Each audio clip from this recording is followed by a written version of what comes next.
What's up everybody, welcome back to another banger video. So today I'll be breaking down to you guys the 5 things I wish I knew in my first month to even exceed 10K a month.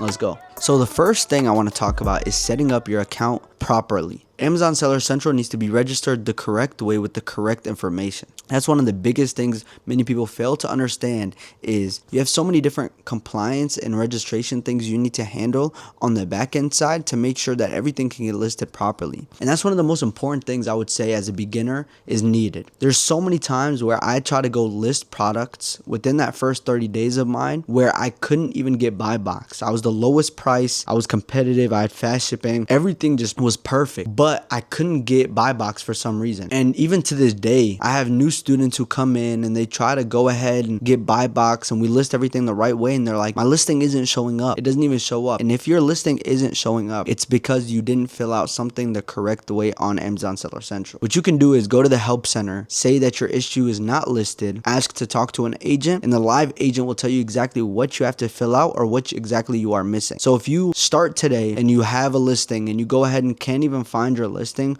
on Amazon's website, that must mean you didn't fill out something properly. That's important to know as well. Even when getting invoices, you need to make sure that the invoice has the same address and name as the person whose the account is in their name of. So I know a lot of people are young and starting in their parents' name. Make sure when you're getting an invoice, whether it's from Target or any other big retailer, you have to make sure that it's their name on the invoice so you can actually get ungated for these products. The second tip that I would give you guys is actually having a spreadsheet where you can put down different products that you find that are profitable, but you're just not ungated to sell them yet. We know that Amazon likes to ungate people based on invoices, past sales history, and overall just how your history is as a seller. So something that you guys might have trouble with when you begin today is actually getting stuff ungated. Once you do get to 1.5, 2K in sales, you'll start to get ungated a lot easier and get auto ungated for a lot of brands. When you go to click apply for approval, you get instantly approved because some companies have that type of threshold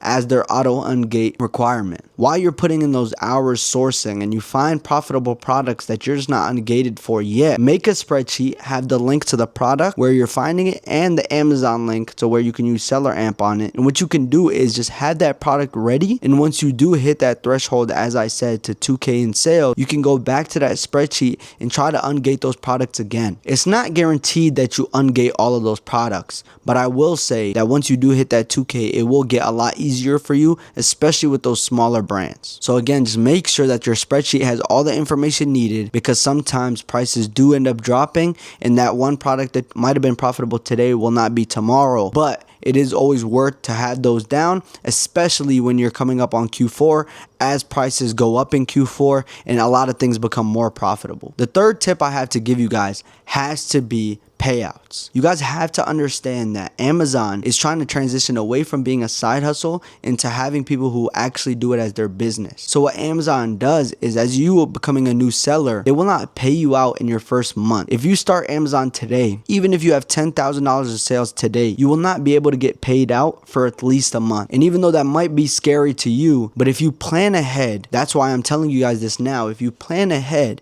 you can plan it properly to where you can either use a credit card or use maybe cash that you have up front that you're willing to have on hold for that month. After that month, you'll start to get payouts normally, weekly, bi-weekly, or even express payouts daily that come with zero fees straight to your bank account every single day. But you have to understand that Amazon holds certain percentage of your sales in a reserves in case somebody returns. Because as we all know, Amazon does give that 30-day guarantee for returns to some products. If your product is eligible for a 30-day return, they will hold some of your percentage in reserves and you can't cash that out. I'm saying all of this just to let you guys know that you need to come in prepared, not thinking that if you sell day one, you're going to get paid out day two. That's not how it works when you're starting. So if you're coming in with very low capital, you need to be mindful that you're not going to get paid out right away. And you have to be aware of that and go in knowing that that money money that you invest off the gate, you will not get paid out for the next month. This next tip is very, very, very important. This next tip, we're talking about test buys and returning inventory. Never have dead inventory. Dead inventory is the easiest way to lose money overall. There's nothing that you can gain overall from it. So one of the biggest things I will say, guys, is test buy a product. When you find a product that is profitable, do not buy 500 units right away. Test buy 25 units, test buy 15, 50, and go ahead and try to see if you can sell that and how quickly it sells, how profitable it is, and everything in between. One of the biggest mistakes I made during my 30-day journey was I found a product that it was profitable. It was on an online store, and I went ahead and ordered 35 units. I didn't read the return policy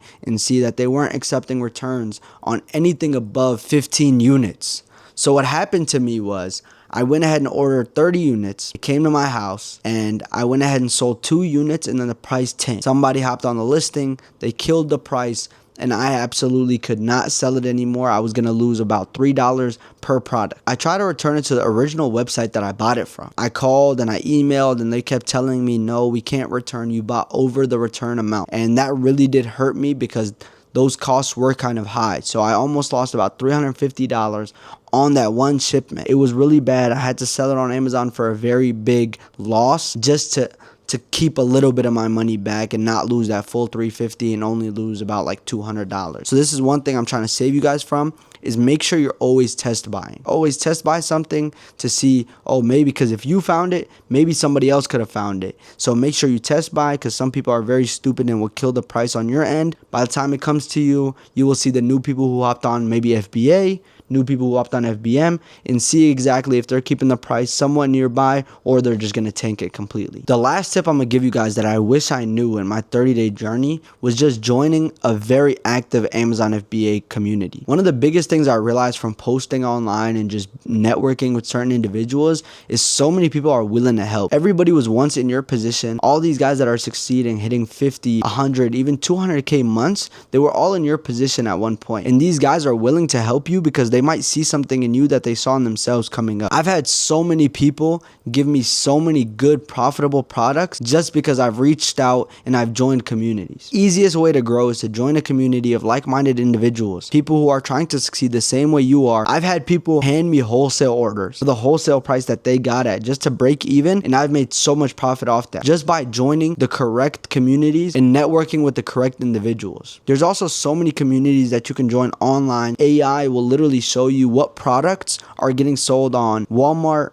Best Buy, and all of these other retailers that it goes for even higher on Amazon. So you can go Walmart to Amazon buys, and there's a lot of people who go Amazon to Walmart buys, and it's just simple things like this, guys, that has so much profit for you, and you're just leaving it untouched because you're not joining these communities. Talking about communities, I'm gonna go ahead and link my community down below. I'm gonna go ahead and put the Discord. It's completely free to join. You can drop any Amazon questions you have, connect with the mentees that I have now, and everybody who's just in the Discord looking to start Amazon and scale quick. We're building a completely free Amazon FBA community. Go ahead and join the Discord. This link is in the bio, called Amazon FBA Soldiers, because we're really going after it and we're ready to go to war behind these profits. Again, I appreciate you guys for watching. Comment what videos y'all want next, and let's go.